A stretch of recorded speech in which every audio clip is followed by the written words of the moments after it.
So we're here on the Wayback Machine, and my panel today consists of DJ Thad G, MC Thad G, producer Thad G.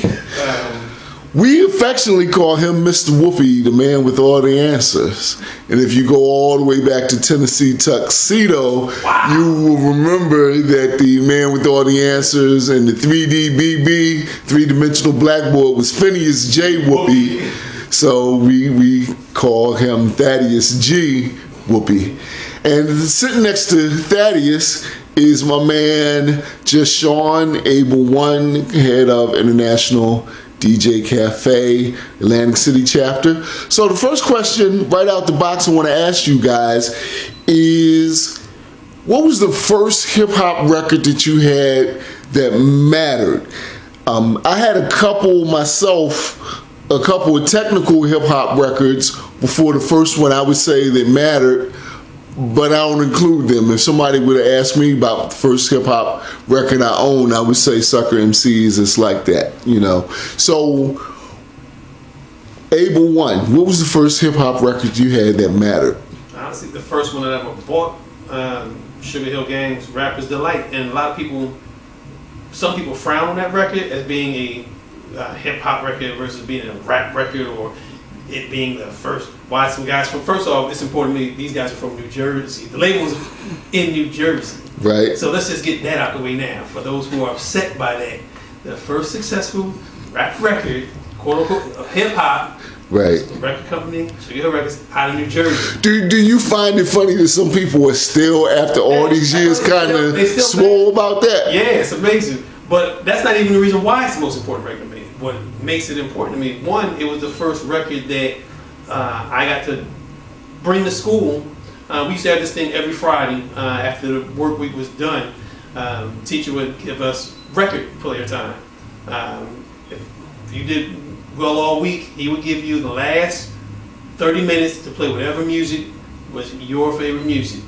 So I used to bring Rapper's Delight, and we would play that record. And of course, everybody in the class, we want to learn the lyrics. We're learning the song, and he was always amazed at how fast we could memorize the length of that. Remember, that song was 15 minutes long. Right. And he was amazed at how we could commit that much, you know, to memory, right, but couldn't put that same amount of effort into reading whatever the assignment was. He was always fascinated by if he could figure out how we could incorporate learning written material for school with that song.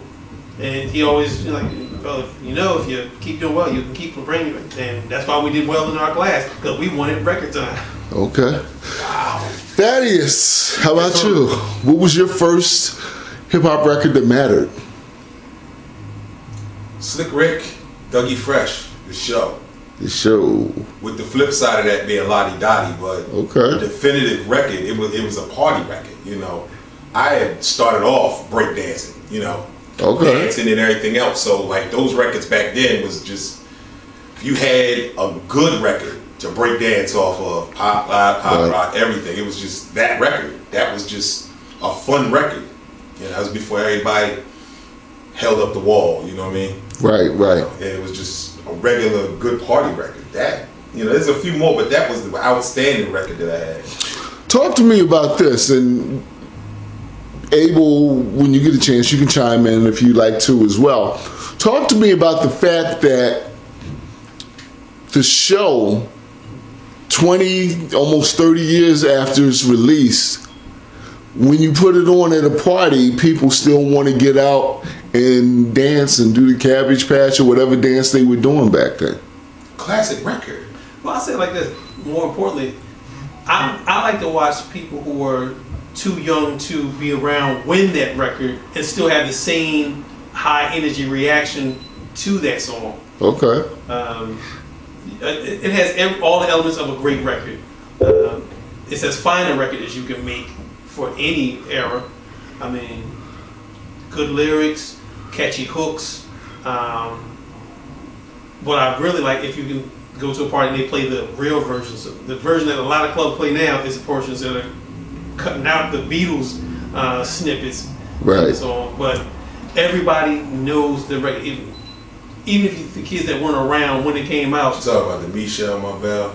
All of that. Oh yeah. That's just it was the definitive record back then. Whenever you put that on, you knew the whole floor. You were going like just. And come to find out, that was one of the earliest works of Teddy Riley. That's him. All the keyboard arrangements. Wow. Okay. And I'm just trying to think, how young was he then? Yeah. When he did that. That's bananas. Yeah. Well, Thad, let me ask you this: the record, the show. I remember going to the Club Harlem and standing in line for over an hour to get in to see Slick Rick and Dougie Fresh perform. And of course, when they did that record, the whole crowd was yelling the lyrics with them, which kind of upset Slick Rick because he wanted to add some new flavor to it. But you couldn't even hear him rhyme over the crowd yelling, singing along. What was it about that record, and also Rapper's Delight, that made young people want to learn the lyrics? I mean, this was before iPads and just being able to download the lyrics or check out the lyrics on YouTube. Right. Infectious. It was just one of them ones that you knew when you heard a good record. I knew that when I first got it, I knew it was going to be a party. And I think I had straight arm turntables back then, didn't I? I had a pair of straight arm turntables back then when you just literally had to slow down the pitch. But it was just like, me and my boys got together and it was a party. And all of us was at my mom's crib in the basement just rocking. And that record came on and all pandemonium just broke out. Everybody just lost it. It was just a fun, infectious record from.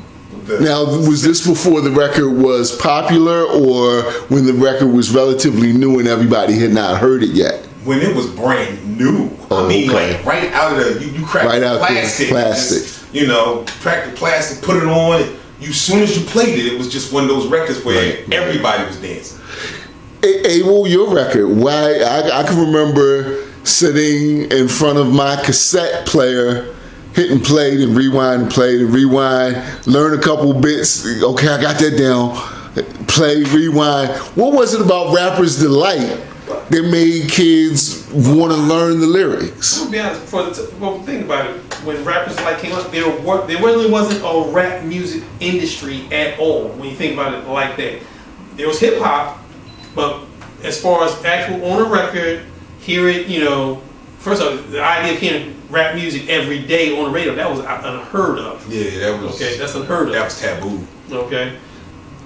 And that particular record for me, it had the Sheep, Good Times, beat. Everybody knew the music. Yeah. But the lyrics at the time, it was the new language. It was the new thing of our generation. So it just felt like it was something, it was for us, by us, even though those guys was way older than us. Right. For us, by us. So it just seemed like it was. Wow. It was just something that we had over the adults. This is something that they'll never know, and only those people who listen to this music. If you started singing the first couple of lines, next thing you know, a friend would jump in, and you didn't want to be the one dude. You didn't know the lyrics. You didn't want to be that. You didn't want to be that dude at all. Okay. So it was nothing wrong with singing along.